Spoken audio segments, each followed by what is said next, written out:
Sebelumnya, assalamualaikum warahmatullahi wabarakatuh. Saya di sini, nama saya Mikdad Farurasi, ingin mempresentasikan perencanaan dan perancangan produk pada rak bensin encer. Maaf Pak, sebelumnya ini saya pakai laporan. Terus untuk yang pertama, yaitu latar belakang. Industri adalah suatu kegiatan pengolahan barang mentah atau setengah jadi menjadi barang yang memiliki nilai tambah untuk menambah keuntungan bagi produsen. Terus untuk tugas yang pertama ada konsep N6. Yang pertama nih, sebelumnya pintu rak membuka ke bawah spanduk pertalit samping sebagai promosi. Kemudian sesudahnya pintu rak membuka ke samping agar tidak mengganggu rak bawah. Terus spanduk pertalit sebagai promosi berada di atas agar pembeli tahu kalau ada pom encer. Yang kedua adalah nyuntuh. Sebelumnya jerigen bensin mendatar, terus sesudahnya dibuka cap anak tangga. Untuk yang N ketiga ada nambahi.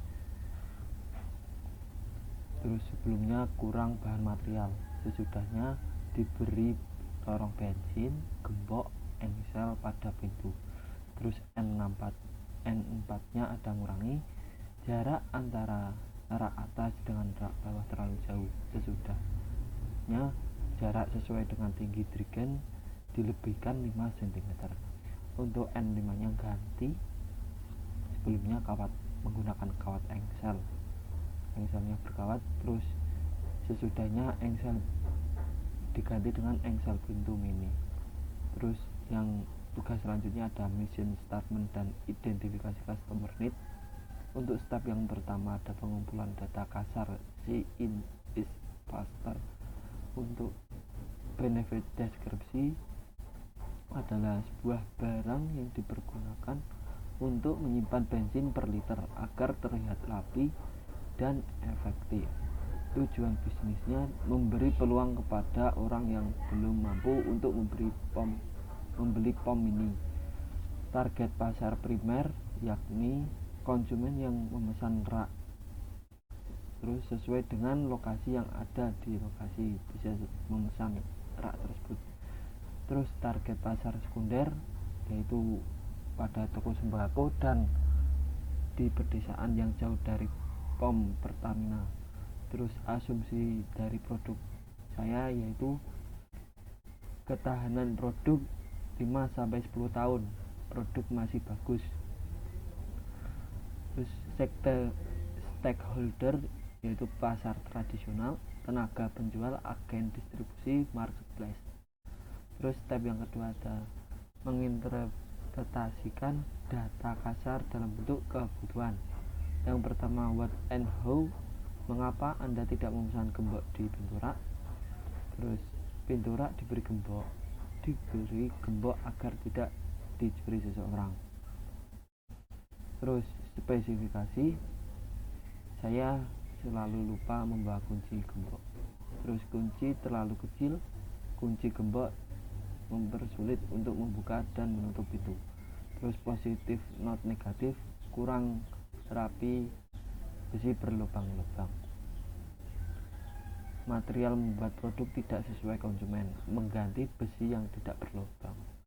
Attribute of the product, saya ingin desain pintu ini buka tutup, jangan buka tutup atas bawah, jangan buka ke samping, jangan dari atas ke bawah. Terus mengganggu pengambilan barang pada rak bawah, diganti dengan membuka pintu dari kanan ke kiri. Terus avoid most and sold rak, saya tidak tahu kalau rak ini tidak sesuai dengan jerigen saya beli. Jarak ruang rak tidak sesuai dengan target pembeli, diadakan pemesanan sesuai dengan keperluan konsumen. Terus step yang ketiga penyusun kebutuhan hierarki. Untuk yang pertama solusinya diberi gembok, manfaatnya agar aman tidak dicuri. Yang kedua besi tidak berlubang, menambah mutu pada produk. Yang ketiga, diberi engsel pintu. Manfaatnya mempermudah untuk membuka dan menutup rak. Yang keempat, ada pintu buka ke kanan dan ke kiri. Manfaatnya agar tidak bertabrakan dengan pintu rak bawahnya. Yang kelima, diberi spanduk sebagai sarana promosi. Manfaatnya saranan mempermudah untuk pembelian bensin ke konsumen pembeli bensin. Yang keenam, jarak antara rak satu dengan lain sesuai dengan ukuran standar jerigen bensin. Manfaatnya material tidak boros dan pembeli suka dengan produk yang dibeli. Yang ketujuh, diberi penutup rak. Manfaatnya agar tidak kehujanan jika ditaruh di luar. Yang ke-8, ada pintu diganti dengan material akrilik. Manfaatnya agar konsumen pembeli bensin kalau ada penjual bensin.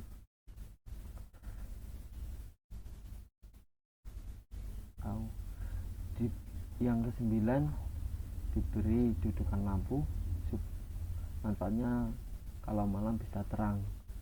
Yang ke-10, material produk anti air. Manfaatnya agar tidak mudah bengkak. Untuk kesimpulannya, yang paling perlu adanya perbaikan produk itu ada 5, ya, diantaranya yang pertama, rak pintu dipergembok. Kemudian yang kedua, diberi engsel pintu.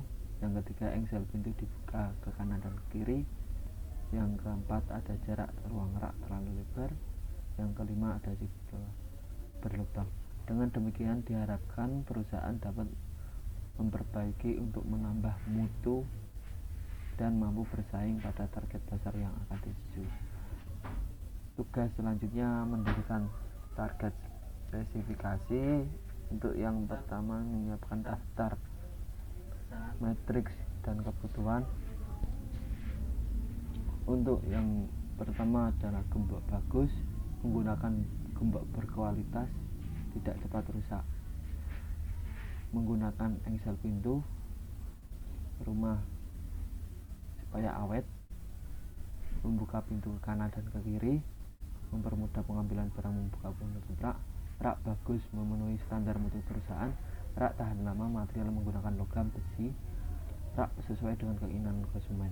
Bisa memesan.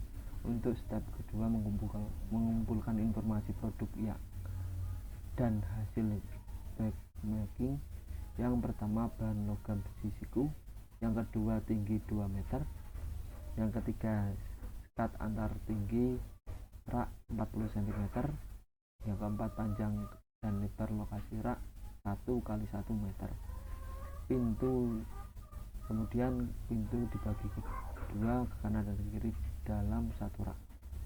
Step yang ketiga, penetapan data spesifikasi, biaya ideal dan marginal. Untuk datanya yang saya ambil seperti ini. Untuk konsep selanjutnya adalah konsep desain. Konsep desain berfungsi keseluruhan rak bensin dari mulai input dan outputnya. Dari yang pertama, energi rak bensin. Konsep desain dari rak bensin, energinya yaitu menambahkan 1 set lampu. Untuk yang kedua, membuka pintu ke kanan dan ke kiri. Konsep desain rak bensin kemudian mempermudah pengambilan barang dan membuka menutup pintu. Yang ketiga, tidak bergembok. Rak bensin kemudian diperbaiki dengan konsep desain diberi gembok. Yang tugas selanjutnya yakni konsep selection. Konsep seleksi adalah proses mengevaluasi konsep sesuai dengan kebutuhan konsumen dan kriteria lainnya, membandingkan kekuatan dan kelemahan tiap konsep, dan memiliki satu konsep yang dapat dilanjutkan ke tahap pengembangan. Yang untuk konsep selection, gambar yang pertama ini yakni asli dari gambar yang saya ambil Baik, saya ulangi. Yang pertama ada konsep selection, adalah dari gambar A, yaitu gambar produk yang saya lihat dari persaingan pasar saya, yaitu seperti gambar A. Terus gambar B adalah ini termasuk gambar yang saya buat. Terus gambar C yaitu modifikasi dari gambar yang saya buat. Terus dari konsep skripsi matrix seperti ini, yaitu adanya penambahan sum dan pengurangan sum.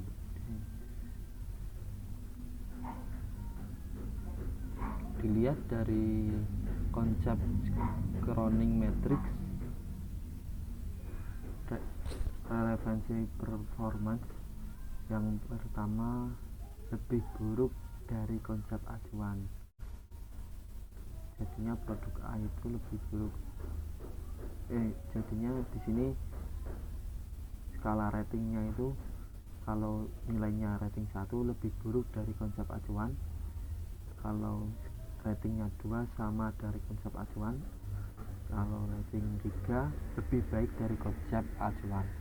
Untuk yang kriterianya diantaranya ada kemudahan dalam melakukan pemindahan dengan bobot 40% dari konsep gambar B yang di atas tadi, mempunyai rating 2 dengan bobot 0,8. Terus gambar C dengan rating 3 dengan bobot 1,3. Terus dari semua kriteria yang ada di sini dapat disimpulkan net skornya dari gambar B, produk B total 2,2 berbobot 2,2 dan gambar C berbobot 2,6. Dari hasil tersebut maka dapat disimpulkan untuk desain gambar yang paling efektif yaitu dari bobot dari gambar C besar 2,6. Untuk materi tugas selanjutnya yaitu hasil akhir produk. Jadi maaf Pak, di sini saya tidak mempunyai aplikasi untuk mendesain gambar, jadinya saya hanya memasukkan gambar. Jadi mungkin cukup sekian presentasi yang saya sampaikan, kurang lebihnya mohon maaf. Assalamualaikum warahmatullahi wabarakatuh.